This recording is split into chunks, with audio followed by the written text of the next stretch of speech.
Shalom Youth, apa kabar semuanya? Sore ini kita ketemu lagi di ibadah online Youth for Christ. Mari saya mau ajak kita untuk kembali menyembah Tuhan, kembali beribadah. Gak kerasa teman-teman, saat ini kita berada di Sabtu terakhir di tahun ini.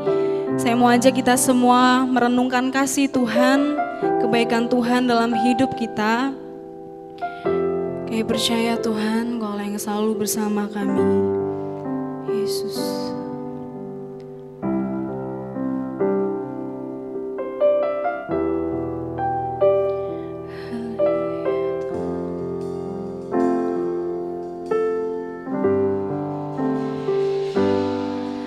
Engkau ada bersamaku di setiap musim hidupku. Tak pernah kau biarkan ku sendiri. Kekuatan di jiwaku adalah bersamamu. Tak pernah ku ragukan kasih-Mu bersamamu. Bersamamu Bapa, ku lewati semua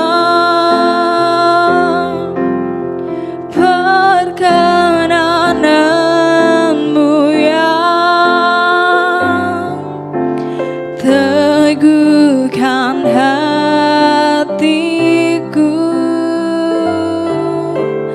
Engkau yang bertindak, memberi pertolongan.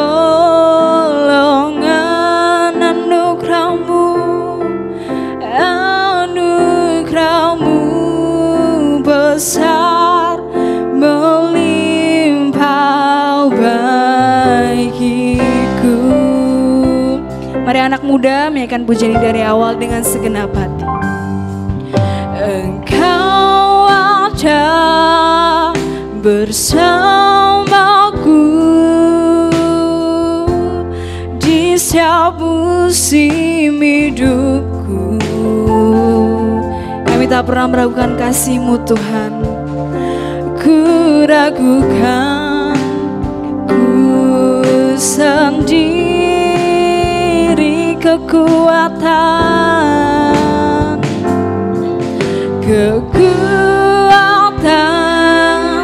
di jiwaku adalah bersamamu. Tak pernah ku ragukan kasih-Mu bersamamu. Bersamamu Bapa, ku lewati semua perkenanan-Mu yang teguhkan hatiku.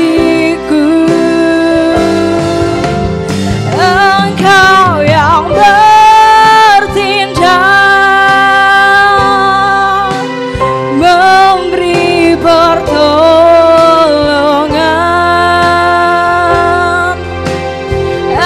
Anugerah-Mu besar melimpah bagiku. Mari nyatakan kasih Tuhan, katakan bersamamu.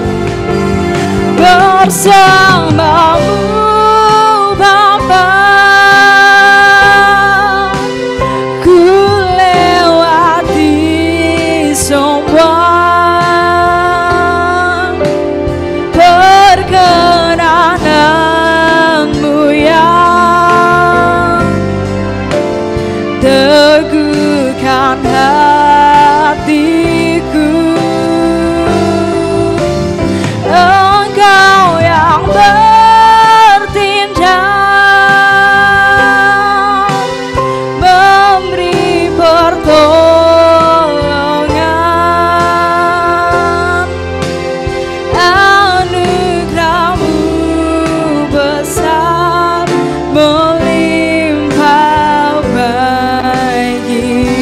bersamamu,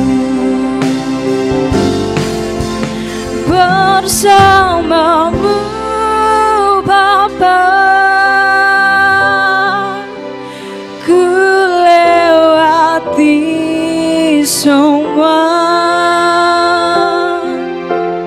perkenananmu yang teguhkan hatiku. Engkau yang bertindak, memberi pertolongan. Anugerahmu besar melimpah bagiku. Anugerahmu Tuhan,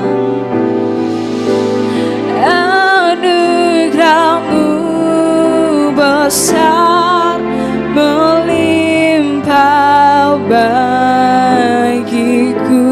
Anugerahmu, anugerahmu besar melimpah bagiku. Mari sembah Dia, oh Tuhan, kami mengucap syukur. Oh, haleluya Tuhan, segala puji. Haleluya, haleluya Tuhan, segala puji, hormat, syukur bagimu Tuhan. Oh,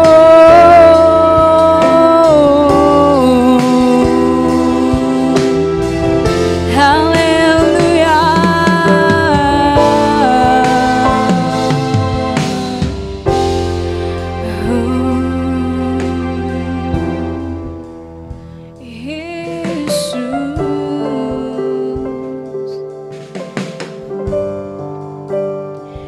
Your love is higher, higher than the heaven. Your mercy is deeper, deeper than the earth. Your grace is wider, wider than the ocean. I will never let you go, never ever let you go. Your love is higher, higher than the heaven. Your mercy is deeper, deeper than the earth. Your grace is wider, wider than the ocean. I will never let you go, never ever let you see your love. Your love is higher, higher than the heaven. Your mercy is deeper, deeper than the earth. Your grace is wider, wider than the ocean. I will never let you go, never ever let you go. I will never let you go, never ever let you go. I will never let you go, never ever let you go. Haleluya Tuhan, kami bersyukur Tuhan, kami punya Allah yang gak pernah tinggalkan kami sendirian Tuhan. Kami bersyukur Tuhan buat segala kasih-Mu, kebaikan-Mu Tuhan dalam hidup kami Tuhan. Terima kasih Tuhan Yesus, terima kasih. Kami bersyukur Tuhan, kami masih diberikan kesempatan untuk beribadah kepada-Mu Tuhan Yesus. Terima kasih Tuhan, sebentar kami akan mendengarkan sedikit dari kebenaran firman-Mu, Kau urapi hamba-Mu Tuhan. Kau berikan hati kami Tuhan, hati yang mau menerima firman, telinga yang mau dengar-dengaran akan Kau Tuhan Yesus. Terima kasih Tuhan, kami mau mendengarkan firman dan kami mau serahkan seluruhnya dalam tangan kuasa-Mu Tuhan Yesus. Haleluya, amin. Ya, shalom teman-teman. Ya, selamat berjumpa kembali di ibadah Youth Online pada sore hari ini. Sungguh sedih karena kita masih belum bisa beribadah secara offline lagi dan merayakan Natal yang tanggal 25 kemarin kita rayakan bersama-sama. Ya, dan sore hari ini Kak Victor bakal membawakan sebuah firman Tuhan yang berjudul The Best Gift. Mari kita buka Alkitab kita di Yohanes 3 ayat 16. Yohanes 3 ayat 16. Karena begitu besar kasih Allah akan dunia ini, sehingga Ia telah mengaruniakan anaknya yang tunggal, supaya setiap orang yang percaya kepadanya tidak binasa, melainkan beroleh hidup yang kekal. Natal, sebuah perayaan yang setiap tahun kita rayakan. Semua orang berbondong-bondong di penjuru dunia merayakan perayaan ini, Natal. Bukan cuman kita saja orang-orang yang percaya kepada Yesus, mereka orang-orang yang di luar sana juga merayakan Natal. Namun beda gitu, kita merayakan Natal itu lebih ke arah secara maknanya itu karena kelahiran Yesus Kristus. Misalkan mereka itu cuma menikmati event-event Natal yang biasanya ada di mall-mall, di game gitu. Kalau misalnya di mall atau di Jogja lah, paling ada diskon-diskon Natal gitu, berapa persen, 50 plus 20 misalnya. Atau mungkin di game gitu, misalnya yang main Mobile Legends, Free Fire, PUBG. Itu kalau kalian main, mesti ada yang namanya event Natal gitu lah. Misalnya kalau di Mobile Legends itu bagi-bagi skin lah, bagi-bagi skin. Atau mungkin skin event Natal gitu. Tapi, nah kalian pernah gak sih memahami kalau Natal orang Kristen itu sebenarnya dari awalnya, dari sananya, dari Yesus lahir itu sebenarnya sudah memberikan sesuatu yang berhubungan dengan hadiah. Hadiah terbesar yang diberikan Tuhan bagi manusia. Sebelum itu mari kita telah sedikit kata Natal nih. Kata Natal itu sebenarnya berasal dari bahasa Latin, Dies Natalis. Ya, teman-teman sering dengar kan ya kalau misalnya perayaan ulang tahun, misalnya ulang tahun hari jadi sekolah, mesti ada tulisan Dies Natalis. Misalnya Semansa 54 atau 55 gitu waktu saya masih sekolah di sana. Itu Dies Natalis itu artinya hari lahir atau hari ulang tahun. Nah, kata Dies Natalis ini kita di bahasa Indonesia diserap menjadi kata Natal yang artinya itu kelahiran Tuhan Yesus. Karena Natal itu kan hari kelahiran Tuhan Yesus kan ya, jadi lebih rujuk ke hari ulang tahunnya Tuhan Yesus gitu. Biasanya kok Natal itu secara umum ya, selain tentang kelahiran Yesus, Natal itu juga tentang berbagi kado, berbagi hadiah. Dan kalau misalnya di barat-baratnya di film-film, misalnya film Natal yang sering kita tonton waktu masih kecil, misalnya Home Alone, itu pasti ada adegan pas di hari Natal, ada pohon Natal dan di bawahnya ada hadiah, anak-anak ambil hadiah gitu yang dikasih orang tuanya. Natal itu selalu berhubungan dengan hadiah teman-teman, dan itu sebenarnya terjadi karena Allah sendiri, Allah Bapa itu memberikan hadiah kepada umat manusia. Hadiah yang tak ternilai, hadiah yang sangat berharga bagi kita. Hadiah itu adalah Yesus Kristus. Nah, mari kita belajar apa saja yang dibawa Yesus Kristus sebagai hadiah dari Bapa untuk kita umat manusia. Yang pertama adalah mencari mereka yang hilang. Lukas 15 ayat 4 dan Lukas 19 ayat 10. Teman-teman di rumah bisa buka dua ayat itu. Lukas 15 ayat 4. Siapakah di antara kamu yang mempunyai 100 ekor domba, dan jikalau ia kehilangan seekor di antaranya, tidak meninggalkan 99 ekor di padang gurun, dan mencari yang sesat itu sampai ia menemukannya. Lalu yang kedua, Lukas 19 ayat 10. Sebab anak manusia datang untuk mencari dan menyelamatkan yang hilang. Pertama, kedatangan Yesus sebagai hadiah yang pertama adalah untuk mencari mereka yang hilang.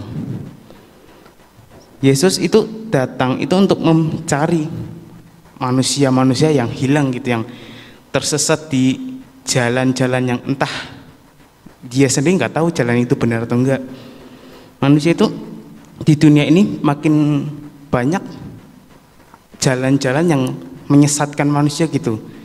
Jalan ini bisa bicara tentang banyak hal gitu, tapi yang biasanya paling sering dibicarakan tentang jalan ini adalah agama dan kepercayaan, teman-teman. Di dunia ini ya, di Indonesia aja sudah ada 6 agama resmi dan beberapa mungkin 100 atau berapa gitu kepercayaan gitu yang entah diakui dan tidak diakui oleh pemerintah. Itu sudah membuktikan kalau di Indonesia saja itu banyak banyak agama dan kepercayaan yang ada di Indonesia gitu. Belum di seluruh penjuru dunia gitu, ada Shinto di Jepang, ada mitologi lain di Eropa dan Mesir gitu. Itu salah satu bukti yang menunjukkan kalau di dunia ini itu banyak sekali jalan, tapi yang jadi pertanyaan adalah apakah jalan itu benar? Apakah di antara jalan-jalan itu apakah ada jalan yang benar gitu, yang bisa membawa kita menuju ke kebahagiaan kekal, ke surga? Ada satu-satunya jalan yang bisa membawa kita ke surga, yang memberikan kita kebahagiaan kekal. Jalan itu adalah Yesus Kristus.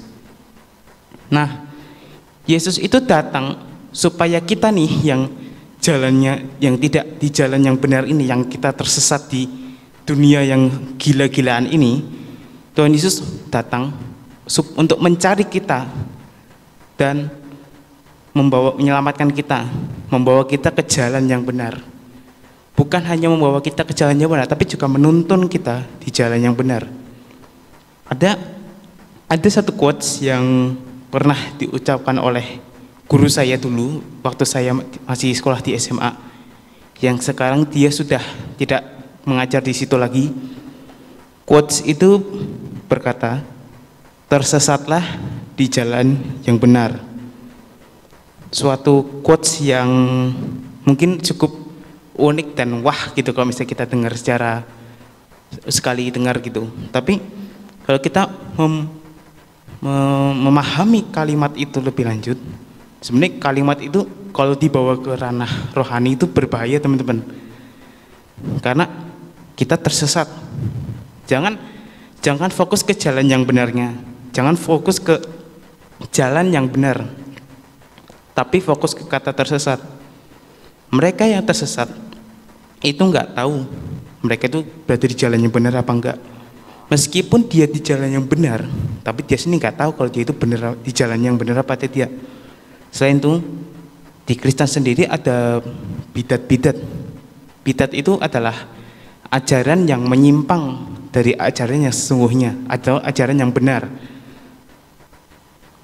Di ajaran Kristen pun juga ada yang bidat seperti itu. Nggak cuman ajaran, mungkin yang kalau misalnya teman-teman yang sering lihat berita, mungkin ada ajaran sesat agama apa ya, agama A, B, C gitu.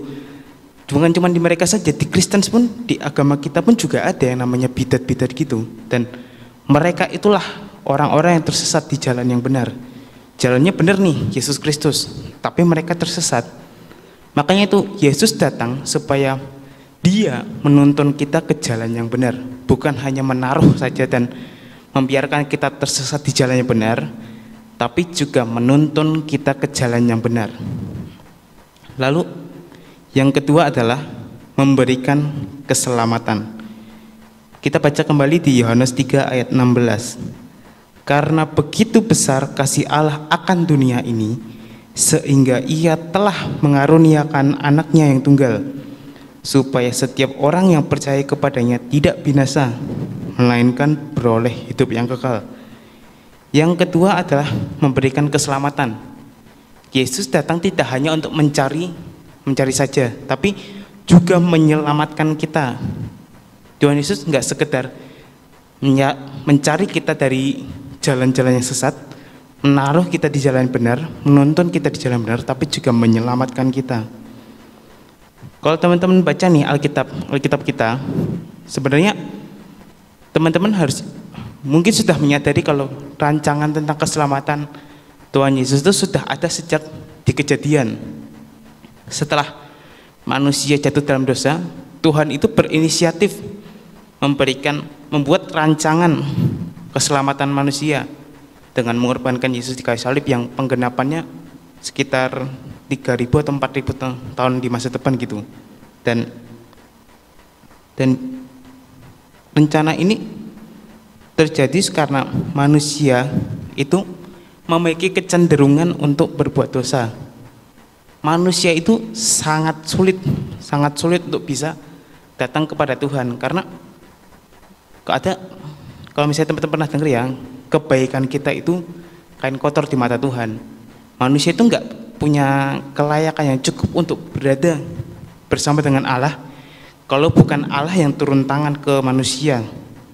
Kita bisa contoh ambil satu tokoh nih yang mungkin sering dijadikan panutan gitu buat teman-teman.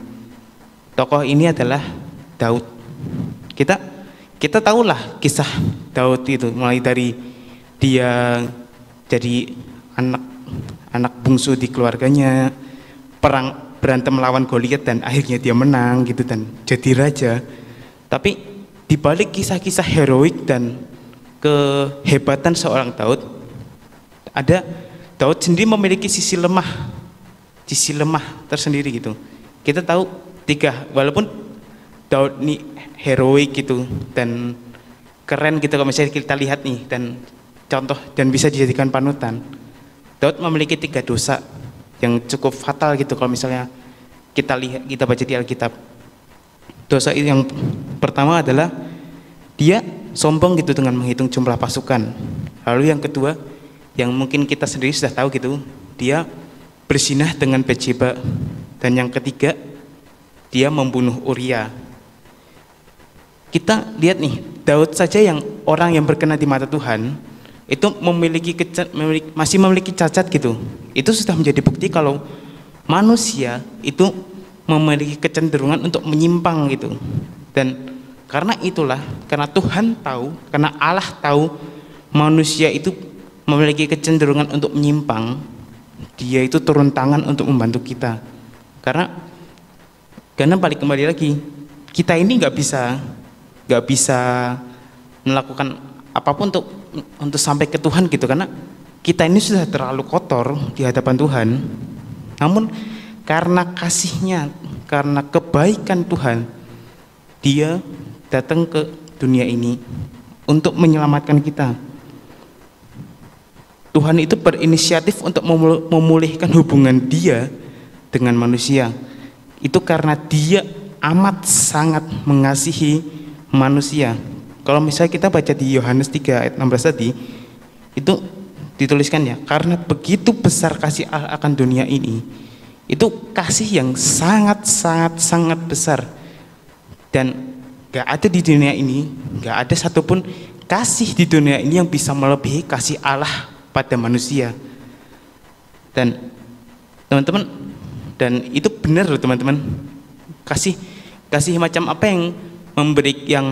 yang mau memberikan satu-satunya yang berharga bagi kita. Hanya Tuhan saja yang memiliki kasih sebesar itu kepada kita. Dan Apa hal ketiga yang dibawa Yesus sebagai hadiah untuk umat manusia? Yang ketiga adalah hidup yang kekal. Kita kembali baca di Yohanes 3 ayat 16 dan kita buka Yohanes 11 ayat 25. Yohanes 3 ayat 16. Karena begitu besar kasih Allah akan dunia ini, sehingga Ia telah mengaruniakan anak yang tunggal, supaya setiap orang yang percaya kepadanya tidak binasa, melainkan beroleh hidup yang kekal. Lalu Yohanes 11 ayat 25. Jawab Yesus, akulah kebangkitan dan hidup. Barang siapa percaya kepadaku, percaya kepada Yesus, ia akan hidup walaupun ia sudah mati. Lalu yang ketiga adalah hidup kekal. Tuhan Yesus itu datang untuk memberikan kita hidup yang kekal. Perlu diingat ya teman-teman, Natal ini bukan hanya sekedar kedatangan Yesus yang pertama itu, bukan hanya sekedar kelahiran Yesus, tapi juga langkah pertama dari Yesus untuk menggenapi karya keselamatan. Tanpa Natal gak akan ada Jumat Agung, gak akan ada Paskah, gak akan ada kenaikan, dan gak akan ada Pentakosta. Mungkin ini salah satu alasan mengapa orang Kristen tuh memberikan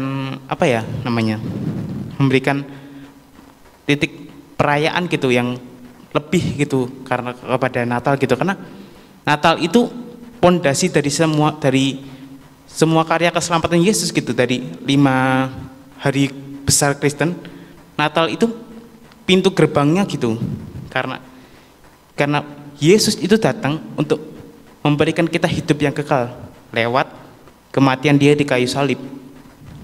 Karena tanpa kelahiran Yesus, Dia nggak akan mati, ya dong. Kalau Yesus nggak datang ke dunia ini, Dia nggak lahir di dunia ini, Dia nggak akan menebus dosa manusia. Karena itulah Yesus datang itu memberikan kita hidup yang kekal, dan hidup kekal ini hanya akan kita dapatkan kalau kita bisa mempertahankan iman kita sampai akhir, teman-teman. Karena itulah marilah kita bersyukur atas kedatangan Tuhan Yesus, karena Ia telah lahir ke dunia ini untuk mencari mereka yang hilang, untuk memberikan keselamatan dan untuk memberikan hidup yang kekal. Sekian firman Tuhan dari saya. Tuhan Yesus memberkati dan selamat Natal teman-teman. Diberkati dengan firman Tuhan pada sore hari ini teman-teman. Sebelumnya saya berterima kasih untuk Saudara Victor yang sudah memberikan kebenaran sedikit firman-Nya pada hari ini. Sebelumnya kami segenap pengurus Youth for Christ mengucapkan selamat Natal dan Tahun Baru 2021. Kiranya damai Natal, sejahtera, kesehatan semua melingkupi kita semua. Sebelum kita menutup ibadah pada hari ini, kita berdoa terlebih dahulu. Tuhan Yesus, terima kasih Tuhan. Pada sore hari ini kami masih bisa berkumpul mendengarkan sedikit kebenaran firman-Mu Tuhan. Kiranya kebenaran firman-Mu bisa menjadi rema yang terbaik dalam hati kami semua Tuhan. Kami berdoa untuk Victor yang sudah memberikan firman-Nya Tuhan, kiranya Engkau berkati selalu kehidupannya. Engkau berkati selalu apa yang sedang dikerjakannya dan diperbuatnya Tuhan. Terima kasih Tuhan Yesus. Kami berdoa juga untuk seluruh kegiatan kami Tuhan yang mungkin saat ini belum bisa kami lakukan seperti biasanya Tuhan, tapi kami percaya rencana-Mu lebih indah untuk kami semua Tuhan. Terima kasih Tuhan Yesus. Sebelum itu kami akan memberkati anak-anak-Mu yang ada di rumah Tuhan yang sudah mengikuti ibadah pada hari ini Tuhan. Mari kita angkat tangan semuanya. Kami berdoa untuk kalian semua, Engkau Tuhan Yesus berkati kegiatan sekolahmu, Engkau berkati rumahmu, Engkau berkati keluargamu, Engkau berkati kesehatanmu selalu, Engkau berkati pekerjaanmu, Engkau berkati segala sesuatu yang Engkau sedang perbuat. Bawalah berkat ini dan sampaikan kepada seluruh sekelilingmu. Terima kasih Tuhan Yesus, kami berdoa dan bersyukur. Haleluya. Amin.